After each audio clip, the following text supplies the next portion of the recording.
So, you want to save the world with clean energy? Make money doing it? Confused about the economic and technical realities of residential and commercial solar, batteries, heat pumps, EVs? Want the real-world scoop on new energy technologies, not manufacturer hype? Then tune in to the Weekly Energy Show, hosted by Barry Cinnamon. Insights from Barry's 40-plus years in the solar and energy industry will help you understand the future ways we'll generate and consume energy.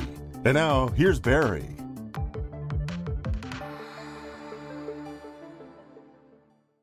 Welcome to this week's Energy Show. Now, hold on to your seats, everyone, because this is probably going to be the most exciting show that I've ever done. We are going to be talking about, hold it here, drum roll. We're going to be talking about your electric bill and how to read the darn thing. That's the most common question our solar and storage customers have. How the heck can I read this bill? What is this so complicated that I throw it in the garbage? I don't even open the email. And with these new CCAs, that stands for Community Choice Aggregation Utilities, it's more complicated than ever. And we'll go into all these details. So we're going to go over the crazy charges on your bill, and we're going to explain the different rates. We're going to explain what net metering is and all these kooky back and forth charges that make your head spin. All right, so we're going to be talking about my bill, because that's the one I just downloaded this week. And I don't keep paper bills. I downloaded it online when I need it. And you can go onto the website of the utilities. PG&E's got a really good system, actually. You can go back and I can find my bills over the last 24 months. So I just downloaded and printed my most recent bill, do it on double-sided page because it's like a dozen pages long, and that's a short one. And the bill has both electric and gas, but we're talking about electric here, not gas. Okay, so just digging in, starting on page one. On page one of my bill, I was charged $10.38 for electricity. I was charged $15.45 for gas. So the total bill for last month was $25.83. Now, my electric is low because I have solar, and when you're on solar, you're not on net metering, and that $10.38 charge is the minimum delivery charge. The minimum's really more like $9, but there's all these kooky taxes on, so it costs more. The gas is really low because we have an electric stove now, and we have a heat pump water heater, and the only thing we use for gas is once in a while on weekends, we'll heat up the spa. That's it. So, no gas. And if I could figure out how to heat the spa efficiently with electric and as cheap as gas, I'd convert that too. All right. So we're also on something called Net Energy Metering 2. This is NEM version 2. It's a little bit different than NEM version 1. The big difference is when we went from original net metering, which heck I've been using since 2001, to NEM 2, they have this extra charge called a non-bypassable charge. We'll talk about that in a minute. So when I looked at my bill on page 1, it says my total credits so far this year are $781 or so. And I have a total number of minimum delivery charges of $28. That's about 3 months worth of charges. And I've generated a credit during the best time of the year. I mean, it's summer. That's when you generate the credits. Generated a credit of about $781. Now, there's this thing on there called the non-bypassable charge. Non-bypassable charges, that's the difference between net metering 1 and net metering 2. Non-bypassable charges are mostly a relic of our old-fashioned, primitive, hub-and-spoke electric system with utilities, with publicly owned utilities. So these non-bypassable charges are payments, extra money that the utility gets, and for several purposes. One purpose, which is a good purpose, it's called public purpose programs. Now, this is kind of a little tax on everybody's bill, and it's there to fund statewide energy efficiency, special programs like solar, storage, and it's there to fund benefits for low-income customers. So every normal customer of electricity pays a little bit into these public purpose programs. It's all buried in the non-bypassable charges. Now, in addition, there's a nuclear decommissioning charge. So customers have to pay for many years, 10, 20, 30 years, the cost to clean up old nuclear plants when they're decommissioned. It costs billions of dollars to shut down an old plant. We're talking about over $20 billion for the latest plants that they're building in Georgia, but it costs billions just to turn them off. It's not true that nuclear power is the cheapest. It's actually much more expensive than natural gas and way more expensive than solar and wind. All right. The third part of this non-bypassable charge are these things called competition transition charges. And this means that utilities built these power plants 20, 30, 40 years ago, and now they're obsolete, but they still want to capture their original projected profits on these old plants, even though they're not economic anymore, because that's why they shut them down. So they charge customers for their lost profits. And the last non-bypassable charge is another one that'll make your blood boil, is called the DWR bond. This is simple. This is is an ongoing charge that we have to pay since 2001 for PG&E's first bankruptcy. The state had to spend about $9 billion to kind of rescue the utility and help them recover from bankruptcy. And so that $9 billion charge plus interest is going on everybody's bill for 20 years from 2001. And now we're going into another state bailout of PG&E, and we're going to see more charges like that. I don't know what they're going to call them. So these non-bypassable charges are things that they don't want solar customers who are on net metering to avoid paying. I think it's fair. Public purpose programs fair. Nuclear decommissioning, competition transition charges, and even this DWR bond is all a relic of the fact that our investor-owned utilities are just like dinosaurs. They're not generating power efficiently. Okay, let's go to page 3 of the bill. Mostly, this is the net metering year-to-date charges, and it summarizes in the right-hand column how much credit or outstanding balance you have. And each month, usually you'll have a credit. It's a negative number in the summer, and then charges in the winter because you don't have as much light in the winter. So far, my credit for the last 3 months, mostly summer, is $781, less the $27 or $28 non-bypassable charges, and less this about $29 minimum delivery charge. And there's a bunch of different rates. I'm on the electric vehicle rate. And the calculations of how much I'm supposed to pay are based on the peak charge on the EV rate, which is 52 cents. It's higher. I thought it was supposed to be 49, but I looked at my bill, 52. Part peak, 28 cents a kilowatt hour. It's a really high numbers. And off peak, 13 cents. There's some places in the country where electricity is like less than 13 cents. That's all the time. For us, it's only 13 cents off peak. Now, usually you'll have a negative charge during the day when the meter's running backwards and a positive charge at night when there's no sun, or you may be charging your car. Now, instead of the EV rate, many solar customers on the ETOU, or the time of use rate. Currently, the ETOU rate is 41 cents on peak and 33 cents off peak. And if you don't have solar, if you're thinking about solar, you're generally on the E1 rate, and that has 3 rate tiers. The baseline, that's basically if you just have a tiny refrigerator and a dim light bulb, it's 22 cents a kilowatt hour, goes up to 200% of baseline at 27 cents, and over 200% of baseline is 48 cents. So you pay a lot of money, 48 cents. And once your bill is over about $100, everything else you're spending is 48 cents a kilowatt hour. That's a lot. All right. Now, also keep in mind, these rates and charges change all the time. The kilowatt hour rates go up. The time of use periods vary. Additional charges appear and disappear all the time on your bill. We can expect to see something next year that's going to cover PG&E's latest bankruptcy. Okay. Page 4 of my bill. Pretty bar charts. I like it, right? It shows the monthly net metering credit, usually negative in the summer and charges positive in the winter. So you see the bar graph, and it's going down in the summer and going up in the winter. There's another graph that shows the cumulative credit. So you get this kind of like S-shaped graph. So it's high in the summer, it goes up higher, higher, higher, and then in the winter it starts going negative. And ideally, we want that net graph at the end of 12 months to be as close to zero as possible. That's when you're going to get your true-up statement. And we kind of aim for people having a zero electric bill. If you have a negative electric bill, you'll get reimbursed some, but may not always make sense. And a lot of people just don't want any substantial bill. And keep in mind, PG&E does not pay you money if your bill is negative at the end of the year. When this first happened to me, it's like 5 years ago, I'm like, heck, I'm supposed to get a $141 credit, but I got nothing. So I replaced all my LEDs with incandescent bulbs so I could use more electricity. I used the extra electricity for heat. Now with CCAs, Community Choice Aggregation Utilities, you can actually get a little bit of a check at the end of the year. So that's kind of worthwhile. So I'm not so worried if your bill's negative. You'll actually get to carry that forward or get reimbursed. Page 5 of your bill. A few more nickel and dime charges. San Jose has a 5% utility users tax, plus there's this thing called a San Jose franchise surcharge. Sounds like another tax. And then on the right of page 5 is service information. Very confusing. This is kind of kooky, and this is where you got to really, it drive you crazy. Now, PG&E, the utilities tell you how much you've consumed. So their consumption number is how many kilowatt hours you used actually purchased from your utility in the month. So I purchased 399 kilowatt hours from PG&E. That's how much I paid for. The net generation is how much I sold back. So the first 399, that's how much my meter went up net at the end of the month. But the net generation is how much I sold back, which is when the meter's running backwards. And I drove the meter backwards 1,480 kilowatt hours. And the next number they have is on this net generation, you kind of think that that's going to be how much my solar generated. No, that's not it. We get customers saying, how come my net generation is not what we expected the system to generate? The net generation is actually just the excess that your house used. That's how much you sold back to PG&E. So keep in mind that your utility doesn't meter your solar system. They just meter what goes out of your house. What you purchase, that's when the meter's going forward and when it's going backwards. So in order to really figure out your net usage, you've got to look at your actual metering on your solar system.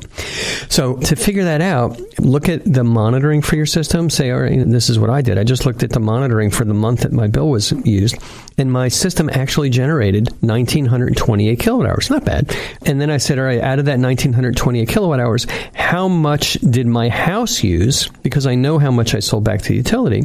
And I subtracted the 1,928 kilowatt hours that my solar monitoring system told me I generated, minus the 1,082 kilowatt hours that PG&E said was my net usage. So there's the generation, that's what's going into your house from solar.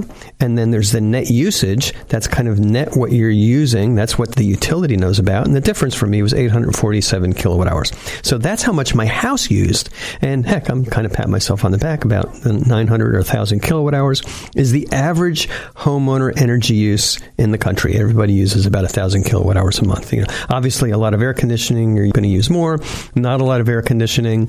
If you have very efficient house, if you're, don't have a lot of appliances, you're going to use a lot less. But 800, 900, 1,000, that's about average. Okay, page 6 of your bill. Let's skip that for now. It's too complicated. Okay, page 7 of your bill. We skipped page 6. We'll come back. Buckle up and put on your thinking cap. It gets really weird. San Jose has a community choice aggregation electricity provider. It's kind of like a municipal electricity provider. They're not really a utility because they're not in charge of the wires or the billing. They just buy the electricity and sell it through the existing utility, which is PG&E. It's called San Jose Clean Energy. And we call these things CCAs because it takes too long to say community choice aggregation. So I'm going to stop doing that. And other Silicon Valley cities have similar CCAs. There's the CCA for all of Silicon Valley, except San Jose, Palo Alto, and Santa Clara, called Silicon Valley Clean Energy. Very similar to San Jose Clean Energy. There's CCAs all over the state. There's Peninsula Clean Energy, that's kind of up in San Mateo County. There's Marin Clean Energy. I bet you know where that is. There's San Francisco Clean Energy. And these are all kind of municipal energy providers. And the way they work is they're owned by your cities, and they kind of collaborate. So the board of directors of Silicon Valley Clean Energy, that's not San Jose, but Silicon Valley, it's the board of directors are the council members or the mayors of the cities in Silicon Valley. So the people who manage San Jose Clean Energy is, once again, the city of San Jose. And they provide cheaper and cleaner power. And where do they get that? They get that from solar farms and wind farms and other sources that are renewable and cheaper. And their electricity is then distributed over the regular electricity wires. So PG&E does the billing. They provide the transmission, which is like the long distance, that these power plants might be in the desert somewhere. So PG&E is going to provide the transmission service from the desert into San Jose. And PG&E is going to provide the distribution. That's kind of the local wires in your neighborhood and the substations. And they're also going to provide the maintenance. So basically, the CCA just buys the clean electricity in bulk at like really good current prices. It's not what the prices were 10 years ago or 20 years ago or, what an old natural gas plant was. And they sell it to people in the community cheaper than your utility. And the CCAs just bill you just for the generation of your electricity, and that billing is on your utility bill. Okay. So on page 7 of my bill, it shows that my CCA charges, San Jose Clean Energy, was 24 cents a kilowatt hour peak, 10 cents a kilowatt hour peak, and 4 cents a kilowatt hour off peak, as opposed to the bigger numbers that I had on my regular bill. Not bad. So my total generation, the amount of money it cost me to generate that power, actually was a credit because I was running it backwards, but it's $180. And it would have been a lot more if it was at the old PG&E rates. Okay. So now, here's the page 7 is the billing from your CCA. Now let's go back to page 6 where you see how these charges were credited on your bill. Now keep in mind, PG&E charged me 52 cents a kilowatt hour peak, 28 par peak, and 13 cents off peak. It's a lot more than the CCA, but the distribution and the transmission charges that are in there, but it doesn't really represent half. Then there's just a ton of extra profit and overhead and advocacy and lobbying and buildings that that the utility has in their overhead and in their profit that the CCA doesn't have.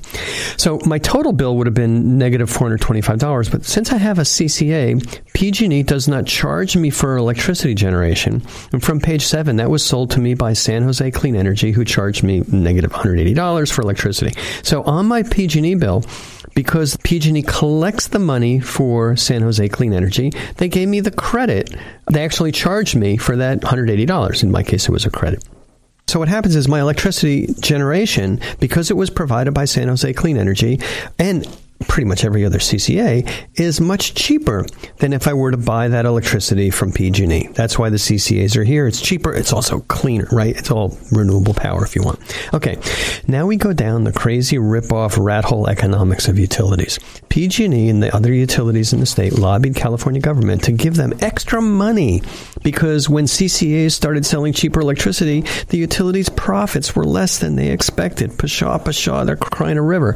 So in addition to charging me for the cheaper CCA electricity, which one would normally expect, the utilities like PG&E and Southern California Edison and San Diego Gas and Electricity, they get to add on another 15% to the cheap CCA electricity so that they can make up for their lost profits.